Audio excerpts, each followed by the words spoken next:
곳이 있겠습니다. 오늘과 내일 미세먼지 농도는 전국에서 좋음 또는 보통 단계를 보일 것으로 예상됩니다. 내일 아침 기온은 서울이 9도 등 전국이 3도에서 12도로 오늘과 비슷하겠습니다. 서울지방 현재 기온 18.8도입니다. 아나운서 홍소연입니다. 지금 시각 5시 5분입니다. 대한민국 중심 채널 KBS 1라디오. Listen, everyone.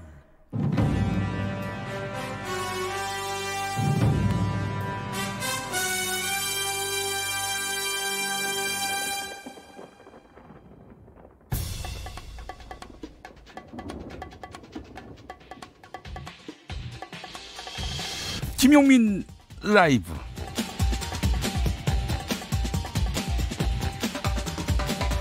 (2019년 11월 4일) 월요일입니다. 안녕하십니까, 김용민입니다. 더불어민주당의 싱크탱크인 민주연구원이 발표한 자료입니다. 일본의 한국에 대한 수출 실적은 2배 이상 큰 폭으로 감소했다. 한국의 일본 수출 실적보다 감소한 것이다. 일본의 수출 규제 이후 한국 생산은 완만한 회복세를 지속하고 있다. 삼성전자, SK하이닉스, LG 디스플레이 등 3대 기업의 매출액 전망치는 수출 규제 이전과 비슷하거나 오히려 증가했다, 이겁니다. 한국 기업의 실질적 생산 차질 발생 사례는 전무하며 국내 기업은 공급망을 미국, 싱가포르, 대만 등으로 조기 다변화하면서 필요한 재고를 확보하고 있다. 대부분의 소재 부품, 장비 품목에서 일본의 수출 감소폭은 전체 평균 대비 한국에서 3 내지 4배 이상 큰 것으로 나타났다. 네, 이런 분석 결과입니다. 일본의 경제 도발에 우리가 입은 타격은 극히 제한적이며 도리어 일본이 자충우수를 둔 셈이 됐다, 이렇게 요약할 수 있겠습니다. 정부의 노력만이 아니죠. 위기 상황에 기민하게 대처한 우리 기업의 기지, 일본 상품을 끊으며 일본의 경제 도발에 일침을 가한 우리 국민의 단합된 의지가 만들어낸 결과입니다. 서로 모두에게 박수를 보낼 때입니다. 한편 일본의 경제 도발이 본격화되던 지난 7월 조선일보와 중앙일보의 의견 기사를 민주언론운동 시민연합이 분석했는데요. 논조가 이렇게 요약됐다고 합니다. 한국 정부가 대응책을 준비하지 않았다. 양국이 이미 합의한 사안을 한국 정부가 뒤집었다. 한국 정부의 외교 능력이 매우 부족하다. 한국 정부는 반일 감정만 부추기고 있다 등, 그게 4가지로 말이죠. 이거 일본말로 그대로 번역하면 산케이 요미우리 신문의 논조라고 해도 이거 뭐 다르지 않을 것 같아요. 일본하고 붙어봐야 완패할 수밖에 없다던 이들의 말에 휘둘렸다면 어떻게 됐을까? 지금도 모골이 송연한데요. 당신의 저녁은 아침보다 똑똑하다. 여기는 김용민 라이브입니다. 대한민국에서 가장 겸손한 스피커, 여러분은 지금 KBS 1라디오를 듣고 보고 계십니다. 어떻게 보실 수 있냐고요? 영상으로 함께 하실 수 있습니다. 유튜브 KBS 1라디오 계정으로 보실 수가 있어요. 유튜브 검색창에 KBS 1라디오를 검색해 주시기 바라겠습니다. 자, 새 주간 또 11월의 첫 번째 월요일이었죠. KBS 1라디오 김용민 라이브 7시까지 열심히 달려보겠습니다.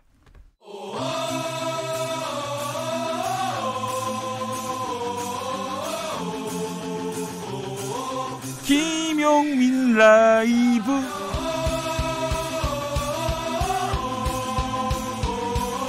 매일 오후 5시 5분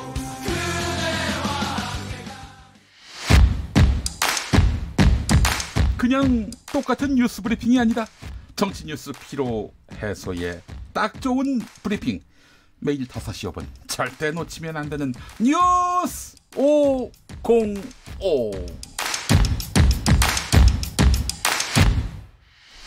뉴스 505 함께할 정상근 기자입니다. 어서 오십시오. 네, 안녕하십니까. 네, 자, 첫 번째 뉴스부터 만나볼까요? 네, 문재인 대통령과 아베 총리가 그 깜짝 회담을 가졌습니다. 네네네. 네. 오늘 만났는데 그 넉 달여 만에 만나서 어제 한번 악수를 했었죠. 네. 그리고 오늘은 이 별도의 만남을 가졌습니다. 네. 뭐 언론이나 뭐 전문가들이 뭐 한일 관계가 좀 그 출구를 찾기가 좀 어려울 거다. 뭐 이번에 문재인 대통령과 아베 총리가 뭐 한국 간에 있긴 하지만 네. 뭐 대화를 나누기 좀 어려울 거다 이렇게 예상을 했는데 네. 깜짝 회담을 갖게 됐는데요. 음. 이 문재인 대통령은 오늘 열린 그 아세안 플러스 3 정상회의 시작 전에 인도네시아, 베트남, 캄보디아, 라오스, 이 미얀마 정상 등과 환담을 가지고 있었어요. 네, 네, 네. 그런데 그때 그 아베 신조 일본 총리가 회의장에 도착을 했고 네. 이 문재인 대통령이 여러 정상들이 보는 앞에서 이 즉흥적으로 아베 총리를 데려갔다라고 합니다. 아, 그래요? 네. 먼저 대화를 제안한 거네요. 네, 먼저 네. 대화를 제안하고 이제 같이 가서 좀 얘기를 나누자라고 제안을 했던 건데 네, 네. 이 양국 사이의 환담은 뭐 당연히 이렇다 보니까 사전 조율이 전혀 이루어지지 않았고요. 두 정상은 대기실에서 만나서 한 11분 정도 대화를 나눴다라고 합니다. 네. 청와대가 대화 분위기를 전했는데 매우 우호적이며 진지한 분위기 속에서 한일 관계가 중요하다는 데 의견을 같이 했고 또 양국 현안은 이 대화를 통해서 해결해야 한다는 원칙을 재확인했다. 네, 이렇게 밝혔고요. 네. 이어서 양국 외교부가 진행하고 있는 그 협의를 통해서 이 실질적인 관계 진전 방안이 도출되기를 기대한다. 이렇게 두 정상이 얘기를 했다라고 합니다. 네. 문재인 대통령은 이 외에도 좀 필요하다면은 더 고위급으로 회담을 갖는 방안도 좀 검토해 보자 이렇게 제안을 했고요. 네. 이 아베 총리도 모든 가능한 방법을 통해서 이 해결 방안을 모색하도록 노력하자는 답을 했다고 합니다. 네, 그래요. 뭐 실패한 도발 아닙니까? 일본의 경제 도발. 그 결과는 보면 그렇죠. 예, 이제 그만하고 다시 네. 과거로 돌아가는 게 일본한테도 도움되지 않겠는가 하는 생각이 듭니다. 그러니까요. 예, 쓸데없는 과거에 잘못한 거를 좀 사과를 하고 그냥 넘어가면 되는 건데 네. 사과를 하고 배상을 하고 넘어가면 네. 되는 건데 그걸 왜 못하는지 잘 모르겠네요. 아니 그리고 한국 사법부가 결정을 했는데 우리 정부를 상대로 해서 또 우리 국민들과 기업을 상대로 몽리를 부리는 이런 행태. 아니 어떻게 납득이 돼요, 그게? 네, 뭐 전혀 예. 납득이 안 되죠. 납득이 되는 일부 언론도 있습니다만 네. 일부 한국의 큰 신문사들은 일본의 입장을 충분히 이해를 하는 모양인데 우리 나머지 국민들은 이해를 할 수가 없는 거예요. 일본 입장을 이해하는데 왜 우리 정부의 입장을 이해 못하는지는 잘 모르겠습니다. 글쎄 말입니다. 자, 이달 중순에 한일 국방장관이 회담을 가질 것이다. 이런 보도도 나왔더라고요. 네, 일본 산케이 신문의 보도였는데요. 우리 국방부 이 정경두 장관 그리고 이 고노다로 일본 방위성이 오늘 16일에서 19일 사이에 이 태국 방콕에서 열리는 이 동남아시아 국가연합 그러니까 아세안 플러스 3 이 국방장관 회의를 계기로 이 회담하는 방안을 최종 조율 중이다라는 내용이었습니다. 네. 이 한일 국방장관 간의 공식 회담은 작년 10월 이후에 열리지 않았는데요. 산케이는 그 양국 국방장관 회담이 열릴 경우 이 한반도 정세와 더불어서 오는 23일로 이 공식 종료될 예정인 이 한일 지소미아 문제에 대해서도 협의를 할 것으로 보인다. 이렇게 전하기도 했습니다. 네. 앞서 고노다로 일본 외무상은 지난 1일 이 기자회견을 통해서 이 북한의 미사일에 대처하기 위해서는 이 한미 양국과의 협력이 불가피하다라면서 이 지소미아 종료 결정에 대해 한국 측에서 현명한 판단을 해줬으면 좋겠다. 이렇게 밝힌 바가 있는데요. 네. 우리 측은 일단은 뭐 지소미아 종료 방침을 굽히진 않고 있습니다. 네. 현명한 판단은 일본 쪽에서 하셨으면 좋겠네요. 네, 먼저 풀어야. 네. 쓸데없는 경제 도발 이제 그만하고 현명한 판단을 해야죠. 네, 우리가 그렇습니다. 뭐 지소미아 종료를 일본 골탕 먹이려고 합니까? 일본이 저렇게 나오니 우리도 맞대응할 수밖에 없는 거죠. 먼저 때리고 말로 하자고 하면 그걸 곱게 받아들일 수가 없는 거죠. 네. 일단 일본이 좀 분명히 알아야 할 것이 옛날에 우리가 아닙니다. 그렇습니다. 예, 그거 분명히 알아야 됩니다. 예. 자, 방금 들어온 연합뉴스 속보를 보니까 국가정보원이 밝힌 건데요. 북미 실무회담이 11월 중 늦어도 12월 초에 개최될 것으로 예상된다. 이런 내용입니다. 네. 국정원 이런 정보가 과연 뭐 유용한지 그리고 신뢰할 만한지 이 부분은 우리 조갑재 씨, 네네. 조갑재 씨한테 물어보면 됩니다. 국정원 정보는 신뢰해도 된다. 이 말씀했던 분입니다. 네. 예. 그렇군요. 자, 관련해서 아세안 플러스 3 회의에서 네네. 문재인 대통령이 3차 북미 정상회담에 대해서 언급했다고요? 네, 문재인 대통령은 오늘 오전 이 노보텔 방콕 임팩트에서 열린 아세아 플러스 3 정상회의 실질 마무리 발언을 통해서 이 북미 간 실무 협상과 3차 북미 정상회담은 한반도 비핵화와 평화를 위한 이 전체 과정에서 가장 중대한 고비가 될 것이다 라면서 네. 오랜 대결, 적대를 해소하는 일이 쉬울 리 없다라고 말을 했습니다. 네네. 그러나 이 다행히 이 북미 정상 간의 신뢰는 여전하고 또 대화를 이어가고자 하는 의지도 변함이 없다라는 점을 강조했는데요. 비무장지대 초소철수 및 전사자 유해 발굴, 이 공동경비구역 완전 비무장화, 이 남북미 정상의 판문점 회동, 그리고 미국 대통령의 첫 군사분계선 월경 등을 언급하면서 이 한반도 프로세스는 아세안의 지지 협력으로 많은 진전이 있었다라고 말을 했습니다. 네. 그러면서 이 한국은 한반도의 항구적인 평화 위에서 이 대륙 해양의 장점을 잇는 이 교량 국가로서 이 동북아와 아세안의 평화 번영에 기여하고자 한다라면서 이 아세안 국가의 지지를 당부했고요. 또 신남방 정책을 설명하면서 아시아 공동체는 더욱 가까워질 것이다 강조하기도 했습니다. 네, 알겠습니다. 자, 이제 오늘의 한 뉴스. 네. 오늘 그 포털을 아주 뜨겁게 달궜던 네. 뉴스 전해주시죠. 중요한 뉴스가 많은데 이 뉴스를 위해서 다른 뉴스를 준비했다고 봐도 과언이 아닐 정도인데 이 자유한국당 영입 1호였다가 네. 이 영입 명단에서 빠진 이 박찬주 전 육군 대장이 기자회견을 열었습니다. 네. 공감병 이 갑질 논란과 관련해서 좀 해명하는 내용이 있었는데, 네, 뭐 개인적으로는 안 했으면 참 좋을 뻔했다라는 생각이 들 정도로, 예. 네, 어쨌든 내용이 그렇습니다. 네. 기자회견 내용을 설명드리면요, 이 박찬주 전 대장은 일단 이 당에서 결정하는 대로 따르겠다. 이 당이 나를 필요로 해서 쓰겠다면 물불 가리지 않고 또 제 역할을 하겠다. 그리고 어떤 사람은 비례대표로 무임승차하려고 한다고 하는데 나는 지역구를 통해 나갈 것이다. 이렇게 좀 총선 출마에 대해서 언급을 했습니다. 예.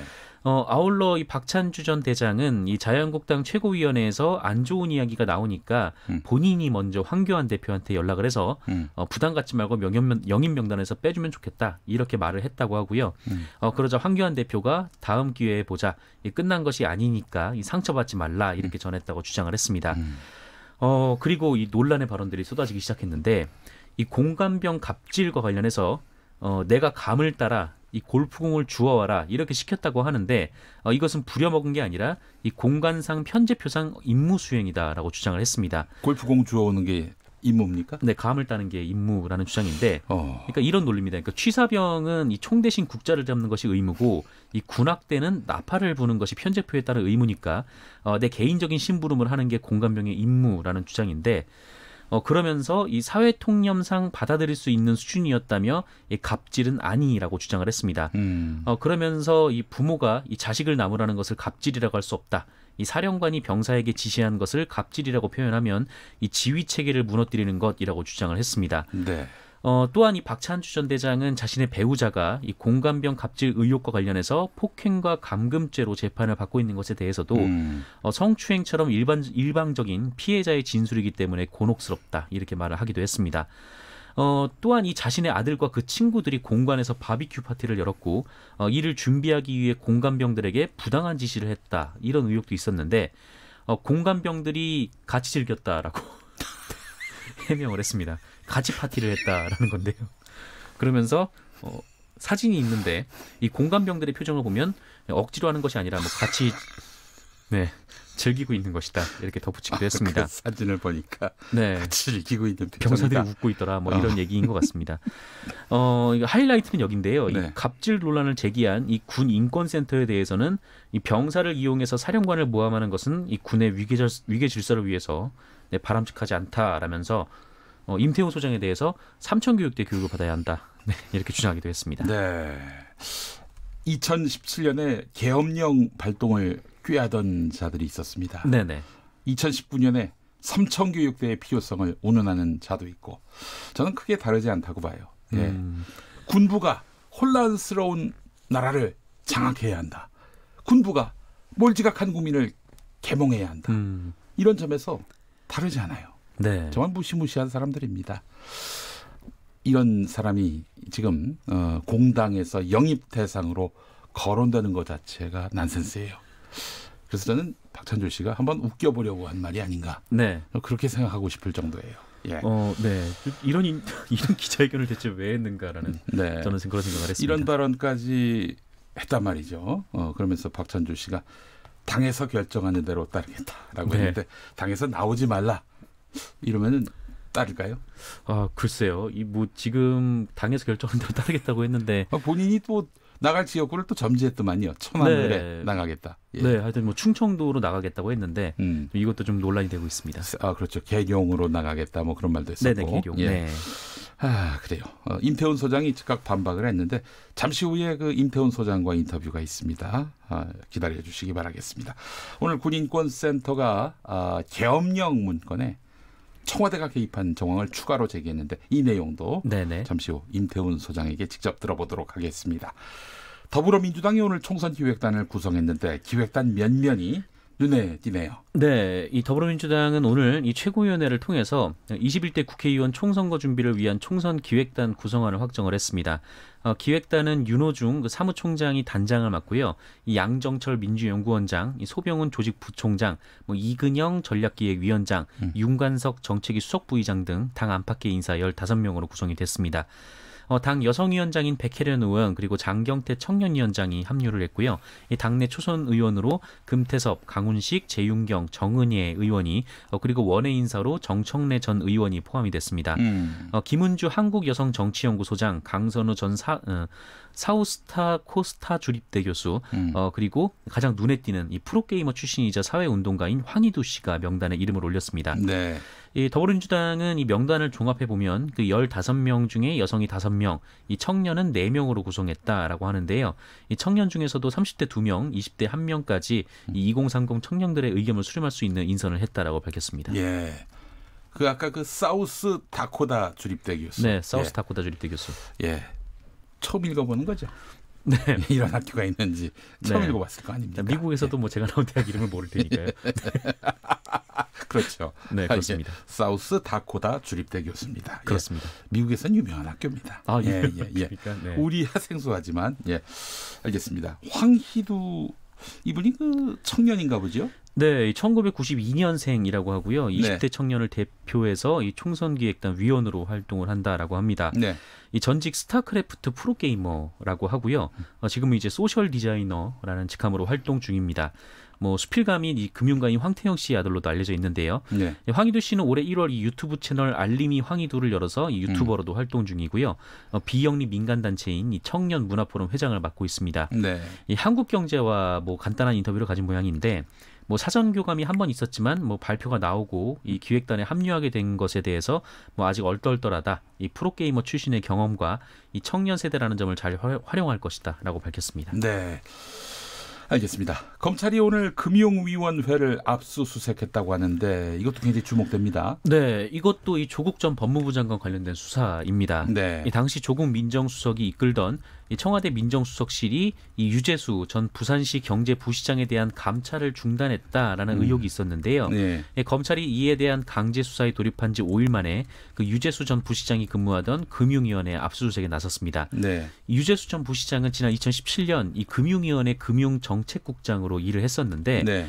당시 해외 출장 시 이 기업들에게 뭐 차량을 제공하라 뭐 이렇게 요구를 하는 등 이 갑질 의혹이 제기가 된 바 있습니다. 네. 그래서 청와대 민정수석실 특별감찰반이 이 감찰에 나섰는데 뭐 이게 그냥 유야무야 없어졌다라고 하는 것이죠. 이 관련해서는 이 김태우 전 특감반원이 지난 2월에 기자회견을 통해서 폭로를 하면서 처음으로 이 논란이 밝혀진 바가 있는데 그러면서 이 김태우 전 특감반원이 그 조국 전 장관 등을 직권 남용 및 직무유기 혐의로 고발을 한 상황이고 네, 네. 이와 관련해서 지금 검찰이 조사에 나선 겁니다. 아, 그래요. 그러니까 조국 민정수석 휘하에서 부조리가 발생했다. 검찰이 네네. 이걸 의심하고 있는 거네요. 네, 그렇습니다. 네, 알겠습니다. 자, 전라북도의 한 현직 경찰관이 동료와의 성관계 영상을 유포해서 논란이 되고 있다. 이 소식도 한번 들여다볼까요? 네, 이 전북경찰청은 도내 한 경찰서에서 근무하는 그 A 순경이 이 동료 여경과의 이 선관계 장면을 촬영해서 이 다른 동료 경찰관과 공유했다라는 의혹이 퍼지자 이건 뭐 네, 이 진상 파악에 나섰습니다. 네네. 그리고 실제로 그런 일이 있었다라고 음. 밝혔는데요.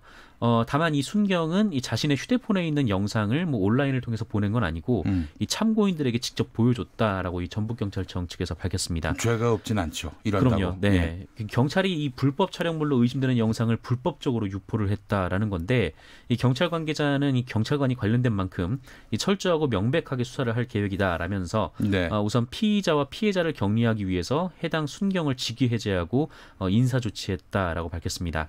한편 조용식 이 전북지방경찰청장은 이날 간담회에서 뜻하지 않게 소속 경찰관이 이 성영상 유포의 의혹에 관련되는 사건이 발생해서 이 청장으로서 죄송하다라고 사과 입장을 밝혔습니다. 네, 알겠습니다. 자, 정상근 기자와 함께했습니다.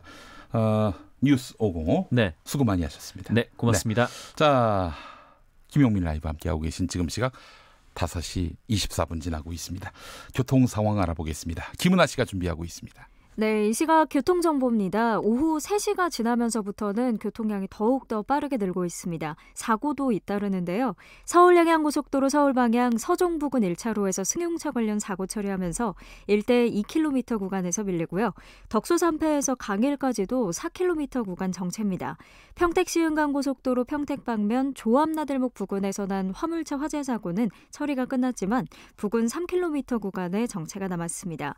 영암 순천간고속도로는 영암 방향 서호학산 부근 1차로에서 승용차 단독사고 처리하고 있어 주의를 하셔야겠고요. 중부고속도로 하남 방향 중부 3터널 부근에서 1터널 부근까지 5km 구간과 만남휴게소에서 하남분기점 부근까지 역시 5km 구간에서 속도 못 내고 반대 남이 방향으로는 진천터널 일대로만 짧게 밀리고 있습니다.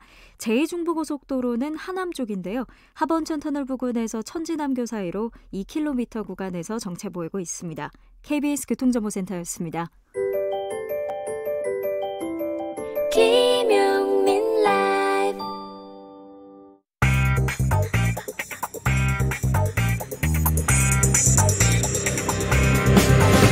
오늘 타임라인을 수놓은 말말말 김용민 라이브가 수집해서 들려드립니다. 소리로 듣는 그리고 세상을 읽는 뉴스.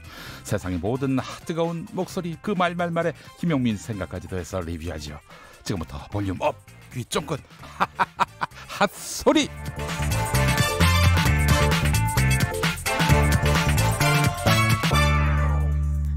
지난주 사회적 참사 특별조사위원회의 발표로 세상에 알려진 진실. 세월호 참사 당시 해경이 응급 헬기에 구조된 학생 대신 해경청장을 태웠다. 피해 학생이 헬기를 탔으면 20분이면 병원에 도착했을 텐데 배로 이동하느라 거의 5시간이 걸렸고 그 결과 그 학생은 목숨을 잃었다. 네, 5년 만에 진실을 알게 된 세월호 피해 학생 임경빈 군의 어머니 전인숙 씨, KBS 1라디오 김경래의 최강시사에 나왔습니다. 아들이 헬기로 이송된 줄 알았는데 이제야 진실을 알게 됐다. 처음 영상을 접하고는 너무나 힘들었다. 이렇게 심경을 밝혔습니다. 들어보시죠. 경빈이 같은 경우는 16일 날 나왔잖아요. 네. 16일 날 나왔기 때문에 당연히 헬기를 타고 나온 걸로 알고 있었고 저희는 그 어떤 누구도 저희한테 브리핑을 해주는 사람이 없었어요. 그렇기 때문에 그냥 짐작으로 그렇게 헬기를 타고 나왔을 거란 생각을 했었고 네. CD가 하나 왔는데 헬기가 착륙해 있는 그 장면까지로 해서 딱 잘린 거예요. 그렇기 때문에 헬기가 당연히 옆에 있었기 때문에 아 그날 당연히 헬기를 타고 나왔겠구나. 그래서 그 생각을 하고 있었는데 가족 중에 한 분은 제가 분명히 경빈이를 항해서 봤어요라는 그러한 이야기를 했고 그러면서도 너무 이상하잖아요.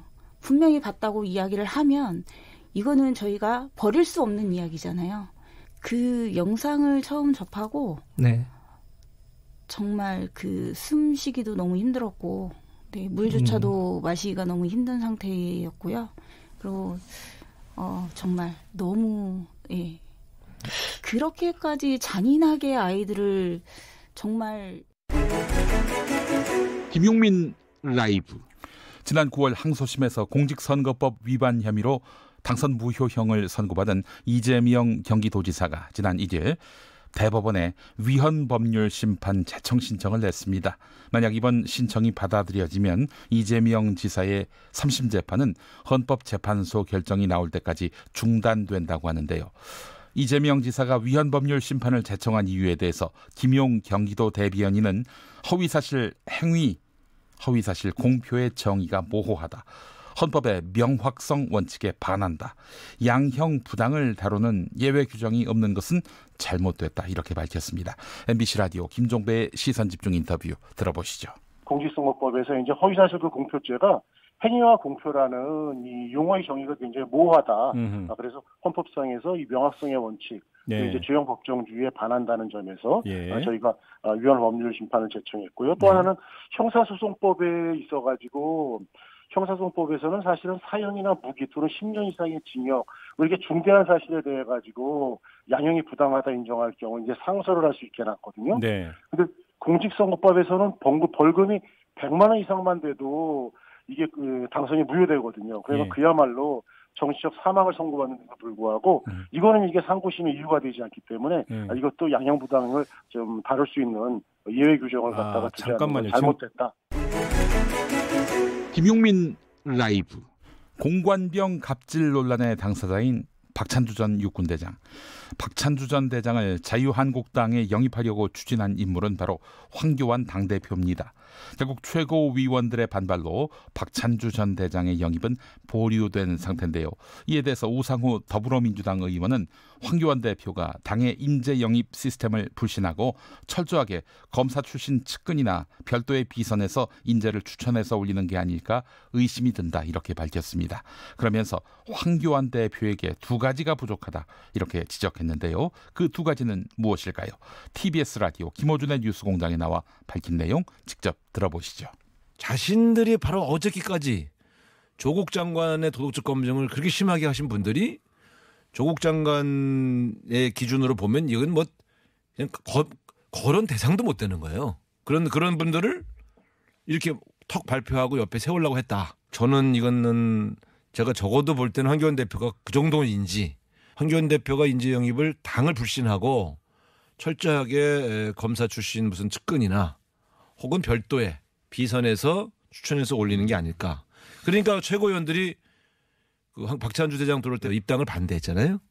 그걸 보면 이거 외부에서 진행되는 것 같다. 제가 이렇게 보는 거죠. 그러니까 이런 것들을 제가 볼 때 정무적 감각이네. 황교안 대표가 어떤 이렇게 정무적으로 보면 두 가지죠. 부족하거나 그런 비판적 의견을 무시하거나 어떤 경우에도 제가 볼 때는 지도자로서는 결격사고 있다 이렇게 보는 거죠. 김용민 라이브. 지난달 말일 밤 독도에서 벌어진 헬기 추락 사고. 헬기 동체는 어제 인양됐고 실종자 수색은 계속되고 있는데요. 이번 소방 헬기 추락 참사에 대해서 헬기 운항 경력 29년 차의 KBS 헬기 조종사 김성훈 기장은 야간 해상 구조 임무 환경이 굉장히 열악하다. 장거리 야간 비행에 피로도가 높고 집중력도 떨어졌을 것이다. 이렇게 말했습니다. KBS 1라디오 김경래의 최강시사에 나와서 밝힌 내용 들어보시죠. 주로 해상 같은 경우는 만약 이제 기체에 결함이 생긴다든지 이상이 있었을 때 비상 착륙을 할 수 있는 그런 여건이 어렵습니다. 그리고 특히 이번 사고처럼 야간 같은 경우는 주로 저고도에서 이루어지는 경우가 많고요. 사람을 구조해야 되는 그런 인물들 특성상. 그리고 야간은 이제 주간하고 틀리게 육상이나 주간과 틀리게 시각적으로 참조물들을 확인을 해가지고 항공기의 자세, 속도, 고도, 방향 이런 것들을 유지하는 게 힘듭니다. 그래서 이제 계기나 항법 장비들에 많이 의존을 하게 되죠. 그러다 보면은 집중력도 많이 소모가 되고 그다음에 난이도가 상당히 높은 편입니다. 아 그렇군요. 육상이 더 어려울 것 같은데 그게 아니라 앞에 아무것도 안 보이는 거죠. 예. 그냥 까만 거밖에 없는 거죠. 해상에서 밤에 하면은. 특히 이제 독도 같은 경우는 외해에 있기 때문에 칠흑같이 어둡죠. 아하. 그래서 이제 항공기의 자세라든지 속도 고도를 유지하기 위해서는 기내에 있는 비행 계기들에 의존을 할 수밖에 없는데 그렇게 되면은 상당히 집중력과 피로도가 높아지는 편입니다. 김용민 라이브. 김용민 라이브 함께하고 계십니다. 잠깐 인터뷰로 이어가겠습니다. 오늘 박찬주 전 육군대장의 기자회견 현장에서 임태훈이라는 이름이 나왔습니다. 박찬주 전 대장의 발언은 이랬습니다. 임태훈 소장은 삼청교육대로 가야 한다. 자, 이에 대해서 임태훈 군인권센터 소장의 반박이 나왔지요. 네, 박찬주 전 육군대장 자신 있으면 고소하기 바랍니다. 이런 말도 있었고요. 이 설전에 대한 자세한 이야기 임태훈 군인권센터 소장에게 직접 들어보겠습니다. 임태훈 소장님. 네, 안녕하십니까. 네, 박찬주 전 대장의 기자회견에서 이름이 거론됐습니다. 일단 소감을 한번 여쭤보겠습니다. 저는 매우 부적절한 발언들이 오가서 매우 유감이고요. 네. 무엇보다도 본인이 예. 잘못한 갑질에 대해서 전혀 반성하지 않는 모습에 굉장히 뻔뻔함을 느꼈습니다. 예. 공간에 열린 감 따는 것은 장군의 직무가 아니다. 골프공 줍는 것도 공관병의 업무다 이렇게 얘기를 하고 있어요. 실제로 그렇습니까? 그렇지 않습니다. 육군 병영 생활 규정 네. 3절을 보면요. 장병에 대한 사병화 금지 조항이 있습니다. 여기 52조를 보면요. 네네. 부대 활동과 무관한 임무 부여 또는 사적인 지시 행위를 할 수 없다. 그리고 어패류나 나물 채취, 수석, 괴목, 수집 등은 지시할 수 없다. 부대 또는 관사 주변 가축 사육이나 영농 활동 등을 지시할 수 없다고 되어 있습니다. 네네네. 사성장군이 이런 규정도 모르고 병사를 노예 마냥 취급한 셈이니까 사실상 본인 때문에 군 기강이 문란해진 것인데 본인은 죄가 없다라고 항변을 하니 네. 국민들이 조롱을 할 수밖에 없는 것이죠. 네. 자, 기자회견장에서 박찬주 전 대장이 이런 말도 했습니다. 군인권센터에서 모든 공관의 공관병들을 장기간 뒷조사하고 특히 공관 생활에 적응하지 못하고 일찍 떠난 공관병들을 집중적으로 조사해서 사안을 침소봉대하고 언론에 무차별적으로 뿌렸다. 이 말에 대해서 어떻게 생각하십니까? 그렇지 않고요. 저희가 단 한 차례 기자회견도 안 한 사실을 기억하실 겁니다. 저희가 이 제보가 들어왔을 때 네. 처음에 보도자료를 냈고 예. 그 보도자료를 보고 다른 공관병들이 또 연락이 와서 제보가 있었고요. 예를 들면 기억하시겠는지 모르겠지만 견으로 싸대기를 맞았다든가 그리고 썩은 가위를 먹였다든가 보관 잘못했다고 이런 것들이 다 제보에 의한 것입니다. 그리고 폭행 감금한 것도 사실상 사실이고 부인이 지금 재판을 받고 있지 않습니까? 그리고 재판을 받고 있는데 공관병 피해자에게 합의 종용하고 있어요. 굉장히 군색한 병명들을 하면서 그건 자기들이 가서 직접 한 게 아니다. 라고 하는데 아니 본인이 원치 않는 형사사건 합의를 남이 대신해 해주는 경우도 있습니까? 일단 말이 안 되는 얘기들을 하는 거죠. 공식적으로 사과하고 본인이 정치하고 싶은 것도 사실은 어떻게 보면은 죄를 다 받고 나서 죄값을 다 치르고 나서 그렇죠. 그렇게 해야 되는데 그렇게 하고 있지 않은 것도 사실 문제인 거죠. 그러니까 많은 분들이 박찬주 씨가 무죄받은 걸로 알고 있는 그게 아니라 갑질에 대해서 부인이 지금 현재 재판을 받고 있고요. 남편인 박찬주 대장은 무혐의 처분을 해서 저희가 대검찰청에다가 재항고까지 했습니다.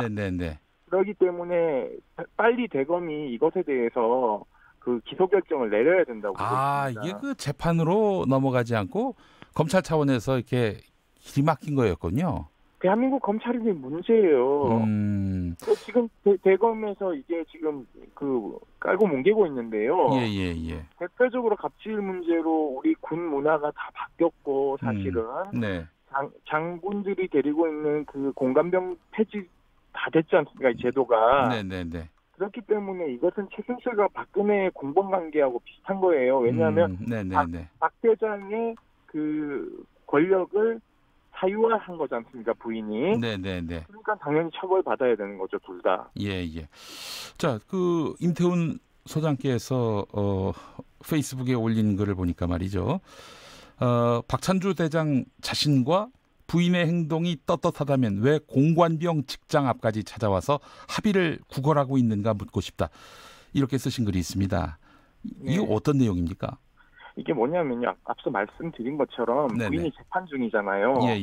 그러니까 양형을 좀 덜 받기 위해서, 죄를 덜기 위해서 계속 합의를 종용하는 겁니다. 그래요? 지인을 보내가지고. 그런데 오늘 기자회견장에서 그거는 자기를 안타깝게 생각하는 지인들이 나서서 대신 합의를 해주고 있다라고 얘기를 하는데 형사사건 피의자가 자기 부인인데 무슨 다 이상한 얘기를 하고 있어요. 피고인데요. 네. 예, 그러니까 본인 뜻이 관철되는 것이죠. 네. 예, 알겠습니다. 네.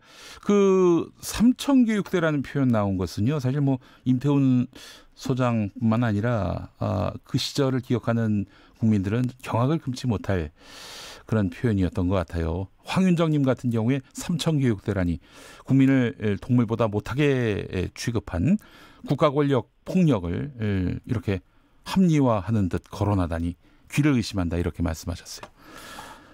어떻게 그 삼청교육대 언급과 관련해서는 뭐 생각이 많으시겠어요? 아니 저는 참 답답한 게요. 사성장군 지낸분이 그것도 국회의원을 출마하겠다는 사람이 공식석상에서 네. 전두환 군부 독재 시절이나 있을 법한 이게 지금 400명이 넘는 분이 돌아가셨어요. 삼청교육대에서요. 그렇죠. 예. 이게 탈법적으로 운영하는 것을 다시 부활시켜야 된다라고 얘기하는 게 비단 저만 보내겠어요. 자기 반대한 사람들 다 보내고 싶지 않겠습니까? 네. 그러니까는 본인이 공감병을 자기 부인 말 안 듣는다고 GOP로 유배 보냈잖아요. 예. 아마 삼청교육대가 있었으면 삼청교육대 보냈을 겁니다. 공감병을. 그러니까 이게 우리가 2019년도에 이 언론을 통해서 이런 얘기를 듣는 것 자체가 그냥 귀를 의심했다니까요. 처음에는요. 네. 그러니까 참 문제죠. 그러니까 홍준표 전 대표 같은 경우에도 보다 못해서 50 검사가 50 장군 영입했다고 비꼬지 않았습니까? 금방 또 지웠어요. 예, 그랬는데 저는 그 말이 100번 맞다고 보고요. 예. 이게 지금 그 황교안 자유한국당 대표가 당내 반대에도 불구하고 영입을 지금 추진하고 있지 않습니까? 네. 사실은 이 두 분은 신이 맺어준 반인권 커플이라고 저는 생각하고 있습니다. 예. 계속 이렇게 영입하셔서 네. 자유한국당의 저는 밑바닥이 어디까지인지 한번 보고 싶습니다. 네. 지금 이러한 잘못은요. 예. 하늘에 빌어도 용서가 될까 말까 하는 것입니다. 글쎄 말입니다. 삼청교육대로 인해서 가족을 잃은 분들의 마음은 또 얼마나 참담했을까 하는 생각도 들고요. 예. 세계 최고의 강군이 이 민병대로 전락했다. 이런 표현도 했어요. 어떻게 생각하십니까? 굉장히 우리 군을 예. 폄하하는 발언이고요. 네. 사성장군이나 되신 분이 이렇게 발언하는 것 자체가요. 네. 대한민국의 400명 넘는 장성들을 똥들이라고 비아냥거리게 만드는 굉장히 후한무치한 일이라고 생각하고 있습니다. 네네. 자기 후배들은 현역에서 지금 얼마나 지휘관으로서 열심히 하고 있으니까 네. 일부가 문제라서 그렇죠. 네. 그렇기 때문에 이런 발언은 군의 사기를 오히려 저하시켜서 전투력을 약화시키는 이적 행위라고 보고 있습니다. 네, 알겠습니다. 자, 오늘 사실 굉장히 중요한 그 계엄령 관련 문건을 추가 공개하셨는데요. 이 뉴스에 다 묻혀버렸어요. 네, 그렇습니다. 자, 군인권센터에서 오늘 공개한 문건 어떤 겁니까? 저희가 그 11월 7일부터 12월 9일까지 예. 한 10차례의 민정수석실과 국방장관, 국가안보실장과 청와대 부속실에 각각 보고한 문건들을 목록을 저희가 오늘 공개를 했습니다. 예.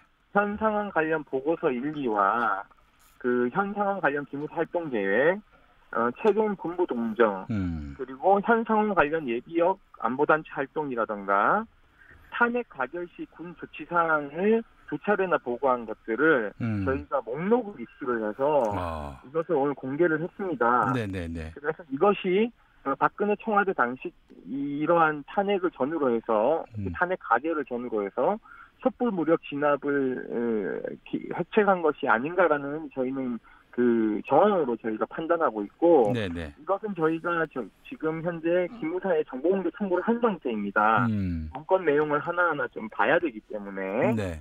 이런 것들을 저희가 계속적으로 이제 폭로해 나갈 계획을 가지고 있습니다. 알겠습니다. 그러면 다음에 또 문건 추가 공개를 하시겠네요? 제보가 들어오는 대로 저희는 계속 할 거고요. 네네네. 사실상 이게 연결되는 게 불기소 처분서를 보셨겠지만 2016년 10월에 이미 김관진 국가안보실장이 당시 행정관인 신기훈 중령에게 계엄령 검토를 시킨 바가 있고요. 그렇기 때문에 이건 오래전부터 이런 계획이 이루어졌을 개연성이 저희는 높다라고 판단하고 있습니다. 그래서 오늘 기무사 정보융합실에서 이것을 이제 목록을 만든 것을 국민들에게 공개한 것입니다. 자, 그렇다면은 지난번에 저희 스튜디오에 나오셔가지고 최종 지시자가 박근혜 당시 대통령 아니면 황교안 당시 대통령 권한대행일 것이다. 이렇게 말씀하셨잖아요. 네네네. 이번에 공개하신 내용을 보면은 어느 쪽에 좀 더 기울어졌다고 보시는지요? 일단 킴에는 김관진 당시 국가안보 실장이라는 것이 네. 이것을 통해서라도 확인할 수 있기 때문에 네. 그 상부인 황교안 당시 대통령 권한대행과 박근혜 대통령의 연루에 관한 의혹을 검찰이 하루빨리 밝히는 게 중요한데 네. 검찰은 굉장히 신뢰받지 못하니까 네. 저는 청문회를 통해서 국감과 비슷한 청문회를 해서 특검으로 가야 된다고 생각을 하고 있습니다. 그렇군요. 자, 그렇다면 황교안 대표도 당연히 증인으로 나와야 되겠네요. 당연히 증인으로 나와야 되는 거죠. 네, 알겠습니다. 자, 그래요. 우리 애청자분들이 문자를 많이 보내셨는데 김문기님, 자유한국당은 50대가 그리운가 봅니다. 뭐 이렇게 글 보내주셨고 4747번 쓰시는 분은 삼천교육대가 무슨 일을 한 곳인지 알고나 하는 말인지 교육이란 단어가 들어가니 무슨 서울교대, 경인교대 이런 교대로 알고 계시는 건가. 저런 생각을 가진 사람이 국회의원을 꿈꾸고 있다는 것만으로도 소름 돋는다 이런 말씀하셨고요. 네, 알겠습니다. 자, 군인권센터 임태훈 소장님 오늘 말씀 감사하고요. 삼천교육대 끌려가지 마시고. 예, 네. 말씀 잘 들었습니다. 네, 고맙습니다. 감사합니다.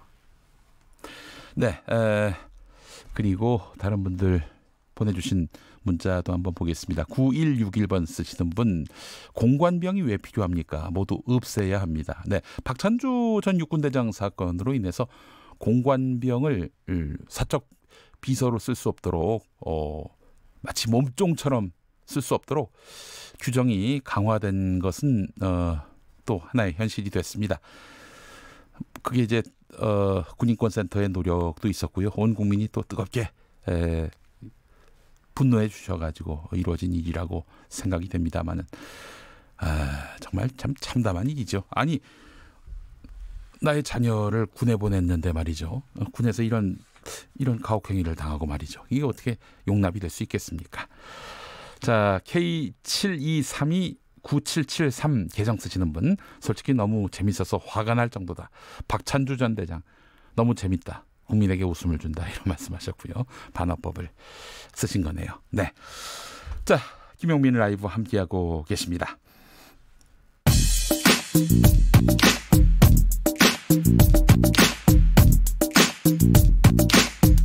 쏙 인터뷰. 귀에 쏙 맘에 쏙 쏙쏙쏙 인터뷰 시간입니다. 자, 이번에는 쏙 인터뷰로 이어가는 시간. 만날 분은요, 권은희 바른미래당 의원입니다.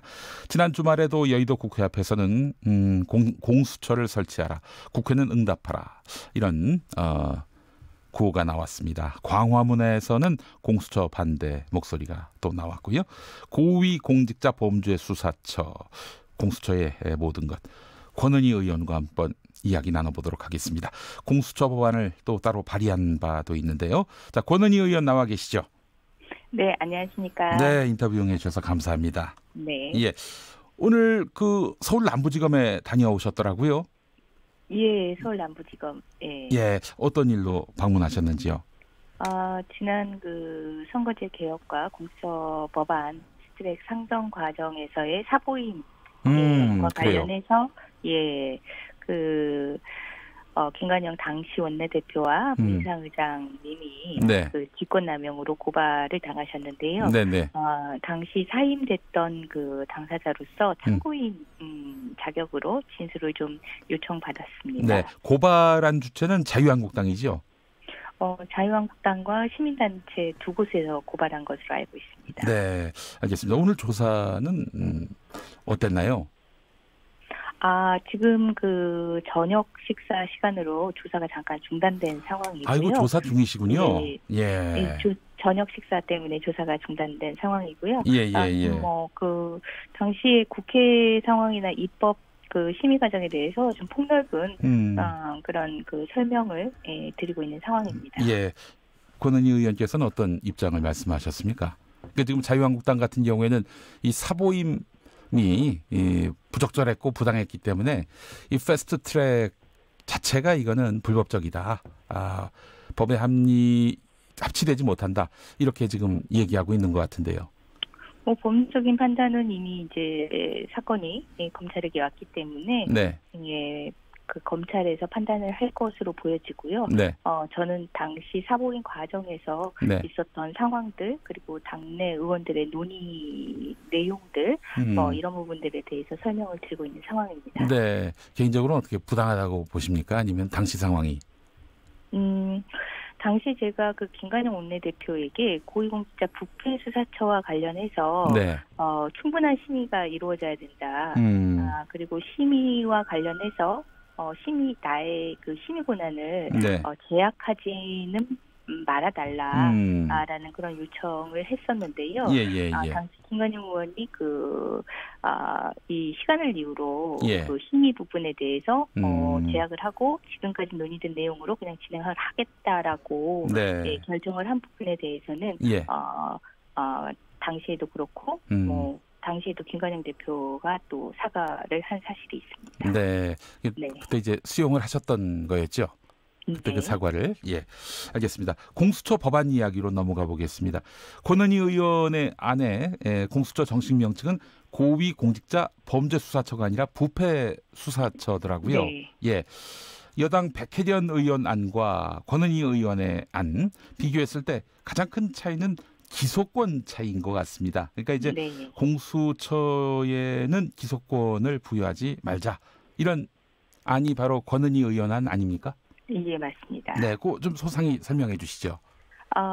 백혜련 의원 안과 제 안의 공통점은 네. 공수처의 수사 권한과 관련해서는 수사 권한의 강제 수사도 행사할 수 있다라는 점에서 공통됩니다. 네. 그런데 이 수사한 결과에 대한 기소와 관련해서는 백혜련 의원님은 수사 대상자 중에 판사, 검사 그리고 경무관 이상의 경찰 이렇게 제한적으로 공수처가 기소권을 행사하고 그 외의 수사 대상자들에 대해서는 검찰이 기소권을 행사하는 방식으로 기소권을 일부 규정을 하고 있습니다. 네. 그런데 이 안에 따르면 동일한 범죄 사실임에도 불구하고 그 신분이 판사, 검사, 경무관 이상의 경찰이냐 아니면 일반인이냐 아니면은 다른 행정부의 공무원이냐에 따라서 기소 권한 행사자가 달라집니다. 그렇기 때문에 기소 결정이 통일적으로 이루어질 수 있을지 여부에 대해서도 담보하지 못하고요. 이런 그 문제 때문에 그리고 또 수사와 기소를 같이 두는 이 조직의 폐해는 저희들이 이번 검찰 개혁의 필요성 요구에서 이미 충분히 경험하고 있지 않습니까? 네. 이 두 가지 문제 때문에 저는 기소권과 관련해서는 검찰의 기소권을 국민이 견제하는 방식으로 기소권을 행사하도록 해놓았습니다. 그래서 고위공직자 부패수사처에서 수사한 내용을 1차적으로는 검찰이 기소권 여부를 결정을 하고 검찰이 불기소 처분을 했을 경우에는 이 불기소 처분에 대해서 공수처 검사가 이의 신청을 제기를 하고 이의 신청이 있을 경우에는 무작위로 추첨된 국민들에 의해서 국민배심위원회에서 기소 상당을 결정을 할 수 있도록 하고 국민배심위원회에서 기소 상당을 결정했을 경우에는 바로 기소되는 효과가 발생을 하도록 그렇게 검사의 불기소 처분을 견제하는 방식입니다. 수사권도 갖고 기소권도 가지면은 지나치게 권한이 비대해지고 이렇게 되면 남용될 여지가 있다. 이 걱정을 하시는 걸로 보입니다만은 우리 윤혜정님 애청자분은요. 기소권이 없으면 지금의 세월호 조사위원회와 다를 것이 없다. 제대로 된 이 처벌 또 수사 이게 과연 가능하겠는가?